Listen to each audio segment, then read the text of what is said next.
रामायण को केवल किताब रख दिया, ना कि उसे केस स्टडी में बता दिया, जबकि हार्वर्ड ऑक्सफोर्ड जैसी यूनिवर्सिटी में ये सब चीजों को केस स्टडी पे पढ़ाया जाता है कि देखो राम जी ने क्यों नहीं उस चीज को सही किया, क्योंकि इसका 800 साल 200 साल 1000 साल बाद क्या असर पड़ेगा। उस ससुरे हमरे किताब पढ़ के आगे बढ़ गए सब, हम लोग को थरिया थमा दिया, तू रामायण पे लड़, तू महाभारत पे लड़, हम हिंदू तुम मुसलमान तुम सिख तुम ईसाई। लेकिन आज भी हम लोग नहीं समझते इस चीज को, आज भी आप लोग समझिए इस चीज को। और दूसरा देखिए, आप देंगे आप रावण मारा गया क्यों, अपने भाई को क्या किया था, बता दिया था, जबकि रावण नहीं मारा जाता अगर वो अपने भाई को नहीं बताता कि मेरी नाभि में अमृत। इसलिए ये क्या दर्शाता है, ये यही दर्शाता है कि अगर आप किसी राज को चाहते हैं छुपा लेना, इसका सबसे अच्छा तरीका है कि किसी को ना बताएं। क्योंकि अगर आप अपने करीबी को कोई राज बताते हैं तो करीबी का भी कोई ना कोई करीबी होता है। इसलिए अगर आप चाहते हैं तो किसी को ना बताएं, स्पेशली महिला को तो बताइए मत। आप बुरा मानिएगा लेकिन ये चीज हकीकत है, किसी महिला को बताइएगा ना, हाई बात मत बताना, तो अपनी सहेली को बताएगी और उसको भी कहेगी किसी को बताना नहीं, और वो पूरा लॉज पीट देगी हल्ला, और सबको यही बात कहा जाएगा किसी को बताना नहीं। पहले के वक्त में मीडिया नहीं था तो महिलाएं ही मीडिया का काम करती थी, कोई खबर पहुंचाना है एगो दादी को कह दो पूरा मीडिया का काम हो। तो इस चीज को आप समझिए, ये केस स्टडी है।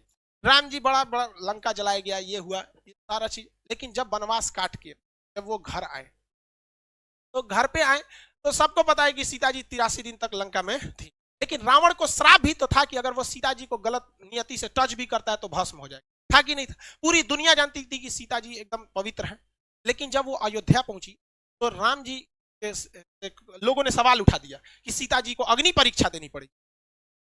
सवाल उठाया गया था कि नहीं उठाया। तो राम जी कभी नहीं चाहते थे कि वो अपनी पत्नी को, जगत जननी मां सीता को, वो अग्नि परीक्षा में बैठाएं, लेकिन समाज में आकर उन्होंने कहा कि 90% लोग को विश्वास है कि सीता जी क्या है, एकदम पवित्र है। इवन कि अशोक वाटिका में रावण रखा था तो उसके अंदर भी बहुत ज्यादा इंसानियत थी, और कहा भी, मतलब एक रावण के, बहुत से लोग रावण की इंसानियत को भी कहते हैं और कहते भी है कि सीता जी को पवित्र लौटाया गया था। तो ये राम जी की मर्यादा, राम जी की बहादुरी तो थी ही, लेकिन इससे कहीं ज्यादा रावण की इंसानियत भी थी। और जो दशहरा के दिन रावण को जलाते हैं तो एक कोटेशन आता है, ये रावण भी बोलता है, मुझे आग लगाने वालों जरा ये बताओ इस भीड़ में राम कौन है। लेकिन हम लोग दशहरे में उस रावण को जलाते हैं। हकीकत देखिएगा तो उससे नीच और आदमी आज हम लोग बन के बैठे, हम लोग से कहीं ज्यादा इंसानियत उस रावण में था उस वक्त।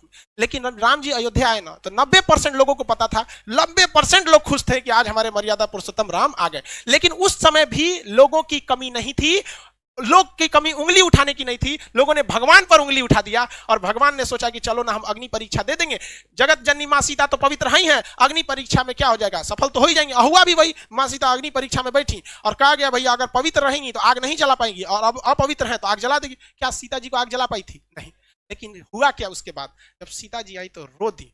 दुनिया से मतलब नहीं था, ये राम जी आपसे मतलब था। राम जी आपने ही जब हम पे कह दिया अग्नि परीक्षा के लिए तो ये दुनिया मेरे किसी काम के नहीं। वो धरती मां से जन्मी थी और धरती मां में समा गई, जो क्या दर्शाता है कि जीवन में आप कितने भी बढ़ जाइएगा लोग आप पे उंगलियां जरूर उठाएंगे।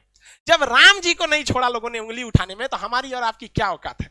और ये यही बताता है कि राम जी अगर उन 10% लोगों को डांट देते ना, चल भाग यहां से, तो मां सीता को अग्नि परीक्षा नहीं देनी होती। लव और कुश को छोड़कर मां सीता कभी नहीं जाती, बचपन में बेचारे रोते रह गए। इसलिए अगर 2 कौड़ी के लोगों को अगर खुश करने के चक्कर में रहेंगे तो आपका अपना जीवन बर्बाद हो जाएगा। राम जी का पूरा परिवार बर्बाद कर दिया इन 2 कौड़ी के लोगों ने यहां पर। इसलिए जीवन में याद रखिएगा, जब भी आगे बढ़ेंगे लोग आप पे सवाल उठाएंगे, लेकिन हमारे अंग्रेजों ने ये बर्बाद कर दिया। आज किसी मुसलमान को कहिएगा ना रामायण की तुम्हें पाठ सुनाते, नहीं सुनेगा। और इवन कि आपको अगर कोई कुरान की बात सुनाएगा तो आप अगर दूसरे धर्म के, तो आप भी नहीं करें। ये कोई किसने ये जहर बोया हमारे अंदर, किसने? हाँ भाई साहब, ये 200 साल जो अंग्रेज गए सब ना, अंग्रेज भाई साहब बहुत दिमाग वाले थे। वो लोग को पता था कि भाई साहब तलवार की ताकत से, देखिए मुगल जब आए थे सब तो तलवार से लोगों को काटे थे सब, और अंग्रेज आए सब तो कलम से लोगों को काटा गया। और वो खुद लिख के गए थे, the power of pen is more than the power of sword. कलम की ताकत तलवार से ज्यादा होती है।